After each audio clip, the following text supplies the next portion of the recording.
Très bien. Bienvenue sur PageSpeed Insights. Je vais vous expliquer ce que c'est et comment ça marche. C'est un outil Google pour développeurs qui analyse la vitesse de chargement d'un site web. Vous savez que c'est crucial. La rapidité de chargement des éléments sur ordinateur ou mobile est très importante. Ici, on nous demande d'entrer une page web. On va utiliser celle-ci, d'accord? Jetons un coup d'œil aux analyses, ok? Il va effectuer une analyse de notre page. Il va déterminer l'expérience utilisateur. Donc, il va faire un diagnostic.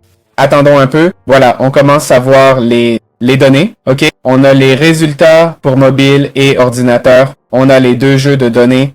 Bon, voyons les mobiles qui marchent souvent moins bien. Ici, on nous dit que le SEO est à 100. Eh bien, je vous assure que le SEO n'est pas du tout à 100. Ok? Là, on peut voir un peu la performance. Je vous conseille surtout de regarder les chargements. Ok? Combien de temps pour charger le premier contenu? Ok, par exemple, 3 secondes. Le temps de blocage, où on ne peut rien faire, 440 millisecondes. L'index met 8 secondes à charger. Le contenu le plus long, 3,3 secondes. On a le décalage de mise en page à 0,008. Ok. Si on clique ici pour développer, on peut voir ce que chaque chose signifie. Ok. Ici, ça dit le cumulatif mesure le mouvement des éléments visibles. Bon, par exemple, on peut voir ici la carte arborescente, ok, où on verrait ce qui pèse le plus et le moins sur la page, d'accord? Et voilà quelques diagnostics, ok? Réduire CSS inutilisé, hein? Un contenu qui ajoute 3,3 M de chargement à supprimer. Réduire l'exécution du JavaScript, ok? Le temps de JavaScript. Minimiser le temps de travail principal. Avoir une taille d'image appropriée. Voilà, ce sont les conseils qu'on nous donne, ok? Pour le desktop, c'est pareil, d'accord? On clique juste sur Expand View, ok?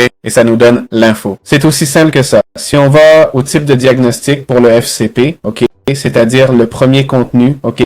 Le contenu le plus long, le blocage total et le CLS, ok? Là, on peut voir les différents problèmes, d'accord? Voici les meilleures pratiques, ok? J'utilise des cookie tiers, apparemment 4. Il y a eu des erreurs de chargement du navigateur, semble-t-il. Il y a, eh bien, encore plus d'erreurs. JavaScript est détecté. Chacun verra ses erreurs et problèmes ici, d'accord? Gardez-les simplement à l'esprit, d'accord?